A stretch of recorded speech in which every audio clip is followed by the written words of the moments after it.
Good morning, everyone. Happy Supercharged Manifesting Monday. It's the start of another week. And by popular request, we've got Mr. Devon Harris back. You guys, we managed to talk him to coming back this morning. So we're going to have a great and lively conversation. I'm going to wait for a couple of you to join. Get this party started. So happy Monday. Hope you guys all had a great and incredible weekend and you're ready to get this week started. I would love to know how you did, the thoughts that you had around visualizing last week. I'm going to jump over here, and if you see my eyes going that way, it's because I am having to look at comments. Hey, Natasha, my namesake. Good morning. And my daughter's name is Natasha. Good morning to you. Good morning, everyone joining. Welcome, welcome, welcome. All right. So we only have Devon for a very limited time because on Mondays, he actually has his own show. And so I'm going to try to maximize his talk time so you guys can get to hear from him. But where are we going this morning? First of all, I got my book. It is now one of my very prized possessions because the guy himself signed it for me. And I know several of you last week said you were going to go get the book, and maybe you went to Amazon. I want you to know that the right way to get the book is to go to his website, devonharris.com. When you order from his website, he will autograph the book for you, which is what makes it special, right? I've been reading it. I'm loving it. And actually, there's a little excerpt I want to share with you guys as we get started this morning. So I see lots of you joining. Good morning, good morning. And those of you watching live on Jamaicans.com, good morning to you guys too. So this morning, we're going to talk about three things, right? I shared in my email, we're going to talk about the importance of feeling when you visualize, how visualization is key to helping you realize what we call the impossible dream. Because let's face it, every single one of us, we all have that big dream that just seems far-fetched, impossible, if you might. And if you heard from Devon last week, he was just a little kid in a very impoverished community in Jamaica with a big dream, big, massive dream that he happened to manifest, becoming an Olympian, and also joining Jamaica's Army, the JDF. And so the third thing is learning how visualizing helps you to not react to life's ups and downs, but to respond instead. And for me, I hope we get there in this conversation because that's really key. But here's the thing, I stopped at this for a long time as I was reading this book, Devon's book this week. And he said, there's a seed of greatness in everyone. And each person is at least remotely aware, every single one of us are remotely aware of the incredible things that they could do with their lives. Observe children at play or daydreaming. They all imagine themselves as someone great, a superhero, a famous actor, a stellar athlete. This was the one that was like the gut punch for me. I have never seen a child at play pretending to be an ordinary Joe. I'm just going to let that one land with you because I really want to challenge you as we go into this conversation. We're talking about your big, what you have considered probably at this point an impossible dream. And what happens over time as we go through life and we don't feed these dreams is that we give up on them and we settle as ordinary Joes. And if you took the time to wake up at 8 o'clock this morning to watch this live, then I know you're committed to your childlike dreams and the possibility of making them real. So let's hear from the man himself. Good morning, Mr. Harris. How are you? Good morning, Tasha. Good morning, everybody out there. I almost said Radio Land in Facebook Land. Wow, I didn't realize that I was going to be back by quote unquote popular demand, but it's great to be back. Yes, sir, by popular demand. So let's jump right into it because we don't have you for too long this morning and the people want to hear from you. Is that what's going on? All right, cool. So yeah, we're talking about visualization, the power of visualization. And if I could recap from last week, that all of us visualize and, think about a time when you were excited about something you're about to do. What's happening there? You're actually visualizing an outcome that you would like. And so you feel excited about it. And then there are times when you are nervous about something that a meeting, an interview, whatever. What's happening there? you were visualizing, imagining an outcome that you did not like. And so you felt nervous about it. So all of us have the ability to visualize and recognize that every single thing, the computer, the phone that you're using, the technology that we're all using now, was once first created in someone's mind and then into reality. So everything is created twice, right? And so as Tasha kind of read that little piece from the book, which I didn't know she was going to read, but the fact that we can, go so far beyond our current circumstances and what life suggests is our destiny to accomplish amazing things, right? So Tasha is at my secretary today, by the way. So if you pull up that first banner, Tasha, Yes, boss. Yes, yeah, yes, thank you very yes. much. Yeah, get with it. Imagination is more important than knowledge, says Albert Einstein, right? And again, it just speaks to, hey, it doesn't matter how impossible these dreams that we have are. You start with some imagination because you can create some amazing things in your life, right? And last week we spoke about the fact that you don't just sit there on your sofa imagining, and meditating and expect things to fall in your lap. So, Madam Secretary, if you could pull up the next banner, you have to. Guys, can you imagine? He has me working. This Yeah, is work, illegal. baby, work. Yeah, you got to do something. You got to do something. You got to take some action. And I say take inspired action because the truth is that when you start visualize and imagine and really connect with that goal that you want, the action that you take is inspired. As I said last week, it doesn't feel like work. You're making some effort, but you're so excited about what you're doing. And so how does that work? How do you get to that point where you're taking inspired action? Well, let me ask you, when you're in high school or college, right, or you attend an event and there's a speaker there, which one of them gets you going? Is it the person who is boring, or was it that speaker that had some zest, right, and some some excitement, right? It's the ones obviously that got your emotions going, madam.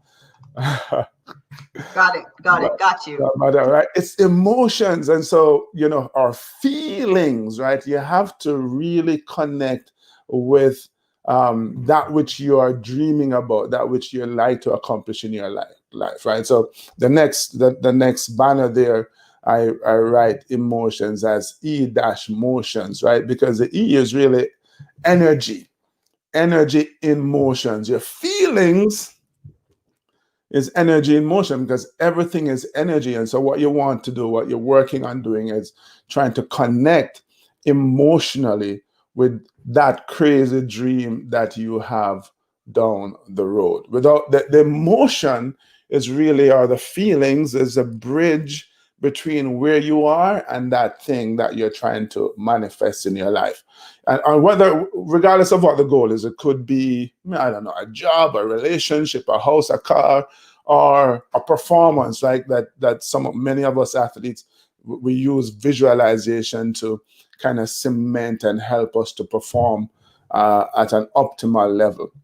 So And if I could add to that, Devon, like in my experience, sometimes people hold themselves back from even participating or practicing visualizing because they'll say, I'm not really sure what I want, I'm not really sure what I want, or it seems so impossible that, they interpret that as so far-fetched that they tell themselves a story that I can't see it in my mind. And I always say, and I tell my clients this, like, let me just tell you, before you come to me and say, I don't know what I want, what I'm going to respond to you and tell you is every single human being, you might not know the details. Like, I'm going to be an Olympian in the Winter Olympics. You might not know what the sport might even be, right? But what you know for sure, what you know right now is how you want to feel. Exactly. Every single person, we know how we might not know the details. We might not know exactly how I'm going to get the $1 million.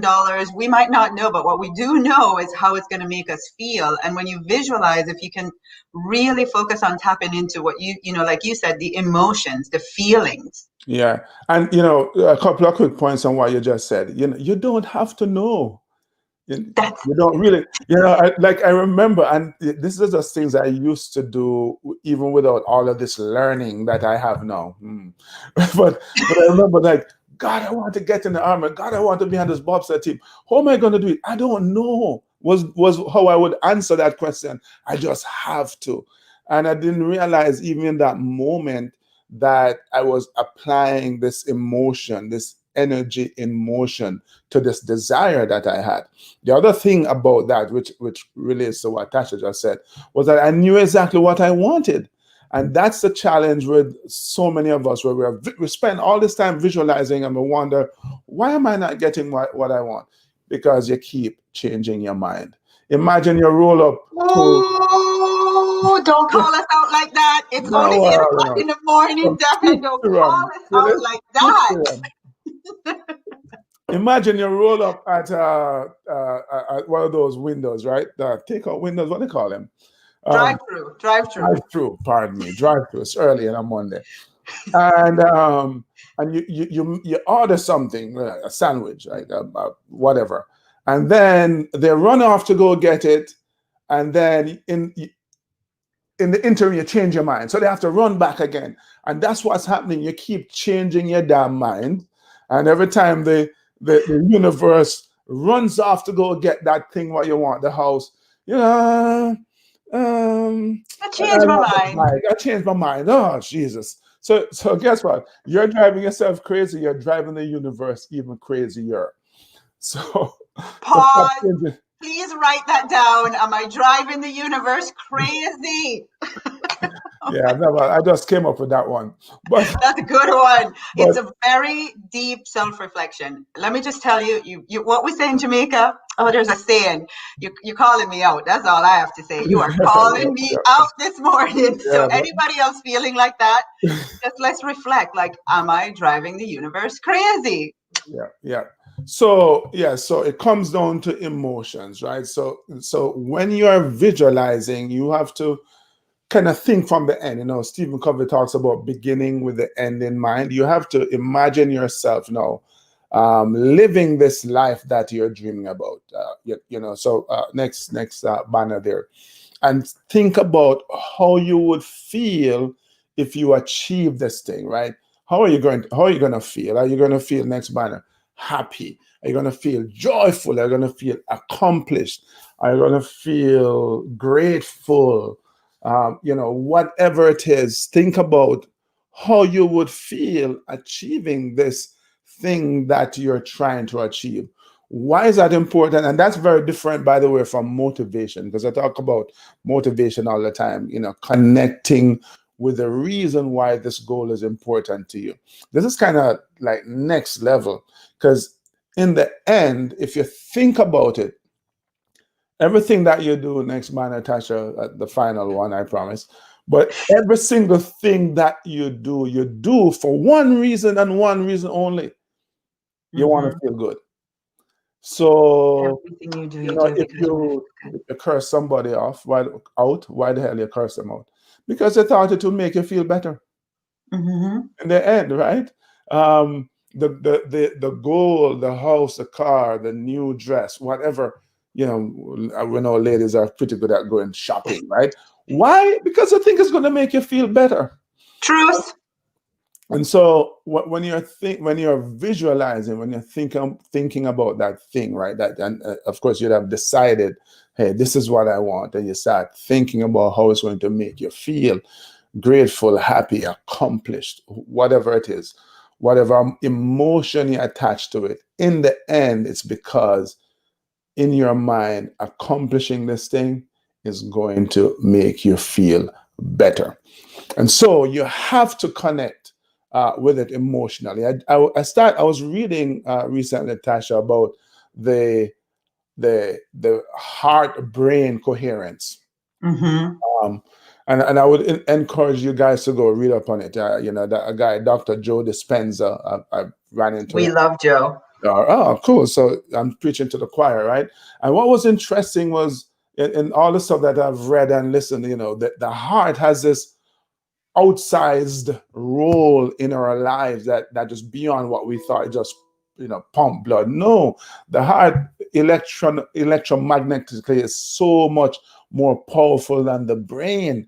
And so when you create this thought and this image in your mind of what you want, and you then apply the feeling to it from the heart, then you just kind of multiply the energy. And so that little person in the stock room of the universe is running to go get the thing.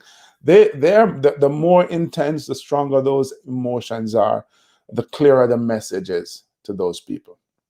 I love it. So there's that little person in the stock room of the universe is waiting for you to be very intent in your emotions and to be very clear about what you want. And Devon, the thing is, like the connection for me and why I wanted you to have this conversation, and especially twice, is I really think that there's a major opportunity for us as human beings. And as you know, I'm big on easy and relaxed, right? I'm big on living. Like, I really got to the point in my life where it's like, what else could I do? What else could I do? What else could I manifest, and really living on that edge. And I am a very practical thinker. Like, that's my background, is here's a goal. Now here's step A, B, C, D. And then the bigger the desire became, the more illogical the A, B, C's and D's. And sometimes I didn't even know them. So I want everybody watching, like, one thing that's really important I want you to take away from this conversation: it's okay to not know how. Like, give yourself permission. Honestly, right now, don't not dream because you can't figure out how. So it's okay to not know how. In fact, it's probably required because you can't figure it out sometimes, right? And look, I think you're absolutely right. I think there are some ABCs that you can definitely take care of and ought to take care of, but you don't have to know how you're going to make that giant leap from where you are to where you want to be. Can I go back to athletics? So when I ran, when I was younger and more sprightly, you're old now. You're old. I'm more mature, and I'm running an 800 meters race. I'm not looking all the way at the end. I'm looking like 5 meters ahead of me, right? And I'm covering each successive 5 meters. Those are the tiny steps that eventually take me to the end of the race. And I think in our lives, as we work to manifest things in our lives, and they may seem impossible. Like, I think last week I spoke about standing at that lamppost and dreaming about being an army officer. It's like, how the hell do you get from this lamppost to Sandhurst? I don't know. Don't know. But I want it. Don't know, except that there are certain things that I better be doing now, like, paying attention in class and getting some subjects, because that's going to open the door for me. And so those are the things that I have control over.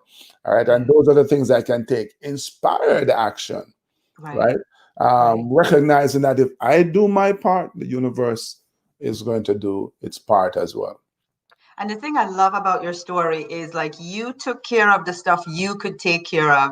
And then the piece that was just so, you could have never, you could have never with all your inspired action, come up with the guy seeing you running. And then, that part of the story where I think somebody in the army, the colonel, at Sandhurst, true that too. I mean, well, here's the thing. I couldn't even have come up with the idea to start a bobsled team. I just wanted to go to the Olympics. I'm like, oh my God, the Olympics are coming up in a year. And anybody who knows about... Did you know about that sport, Devon? Vaguely. I knew it was a winter sport. I knew it was fast and dangerous. I could not at the time describe a bobsled to you.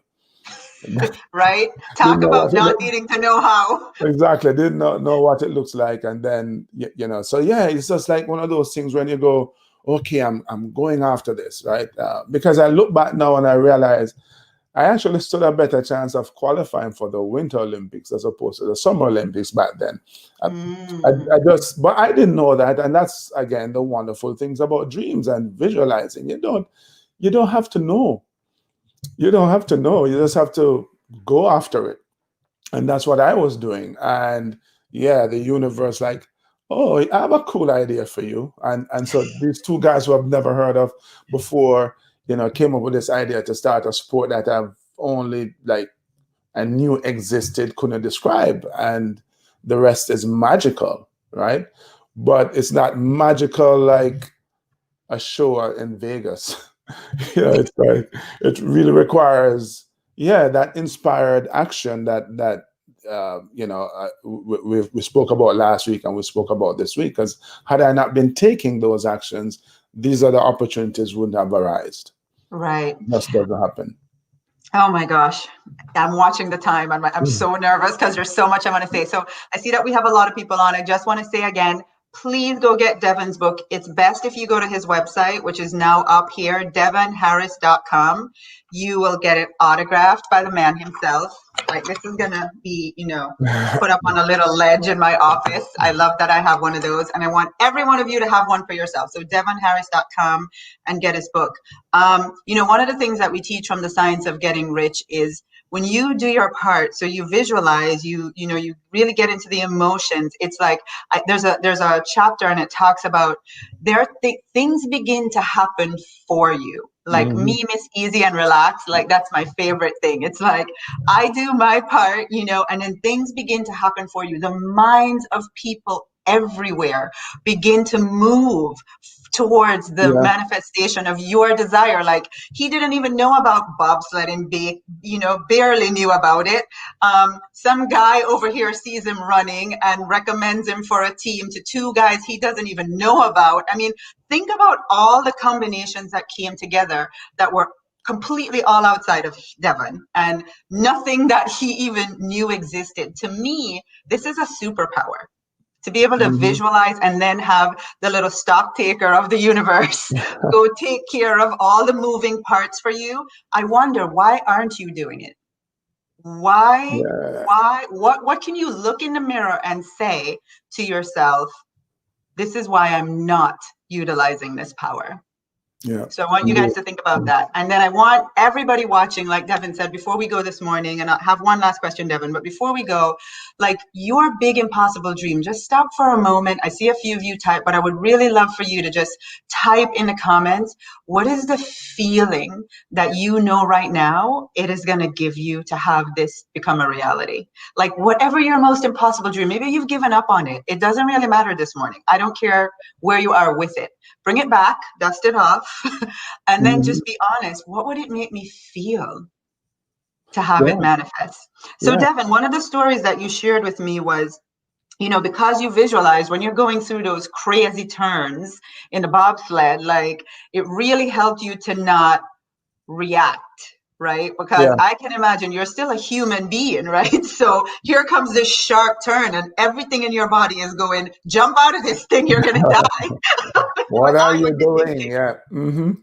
So tell us a little bit about, just life application. Like we're going for a desire and we've been visualizing, and then something happens that makes us feel like, gosh, it's just threw us completely off track. Or, what's the lesson from that we can apply as we're waiting for the manifestation of our dreams? Yeah. So there's, in sports, sorry guys, there's something called muscle memory. All of us, it's not just in sports.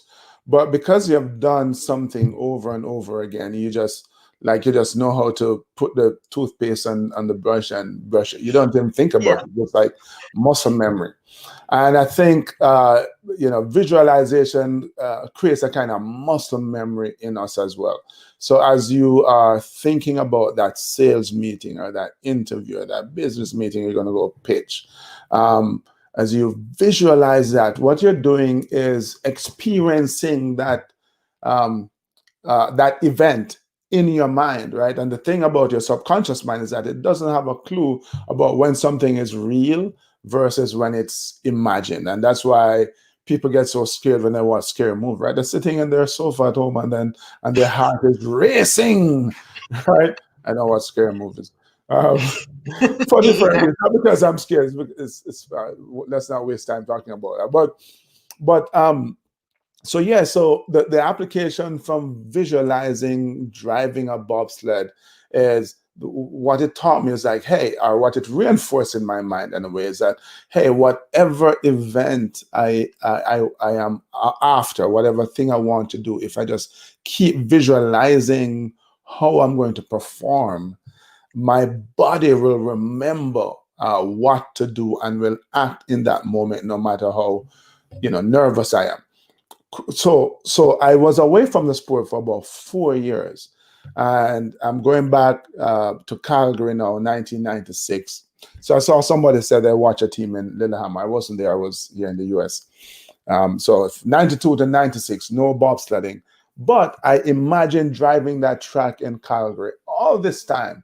And so I go back after 4 years, and what is supposed to happen is that I should start from the halfway point. But I really contemplated, I'm like, I'm going to the top.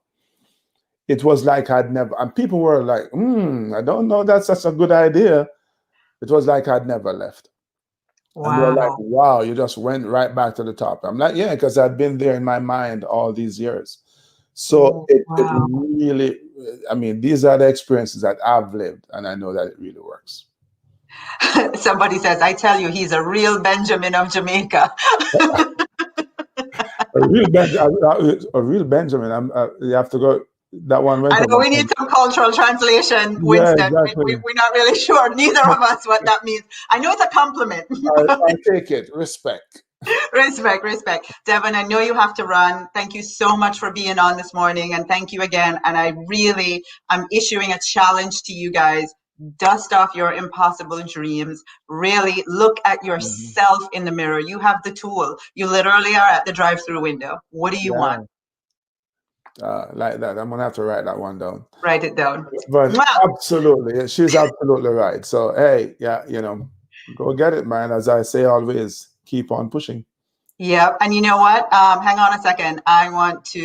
You guys, you can follow Devon on Instagram. I think that's what that is. Keep on pushing 88. Twitter, keep on pushing 88. All right. Love you guys. Have a great Monday. Thanks, Devon. Have a great week. Bye, everyone. See you next Monday at 8. Take care. Okay, bye-bye.